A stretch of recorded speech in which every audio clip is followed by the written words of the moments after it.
तर नमस्कार मित्रांनो, स्वागत आहे तुमचं मना ब्लॉगમાં. कारण की आज आम्ही जरा दूध श्यामी गोंडाले मग काय चेतन भाऊ म्हणे दूध पाजिलेत म्हणे बैलले. मग काय भाऊ चेतन भाऊ लागणार ना दूध पाजायला ते गोराले. मग काय भाऊ चेतन भाऊ राहुल भाऊ पाजायला लागणार गोराला दूध. तेच म्हणतो लवकर पाजा आपल्या श्यामी गोंडाला जाणे.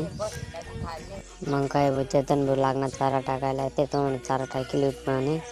मग जात म्हणे बाकी ना बैलच कडे. मग देखो म्हणे त्याच ना आवरणार का नाही, आवरायला असणार तर जाऊ. मग काय निघणत ना घरकडे ते घरकडे जातच डबा मी पाठव तसं निघतच. मग काय भाऊ मग म्हणत ना बैलच कडे येस ना अजून आवरेल बी नव्हतं. तेवढा मग चेतन मग गुरुबाई पाताम ना. मग काय म्हणे भाऊ मग काय चाल म्हणे भाऊ आता बी आपला मित्र बसले तेच नवीन फिरत म्हणे. मग काय अभ्यासाला जात भाऊ असल्या म्हणतं लवकर आवरा. तर भेटू पाहते पुन्हा ब्लॉगमा. तवलंग तुम्ही पेजले फॉलो करल्या.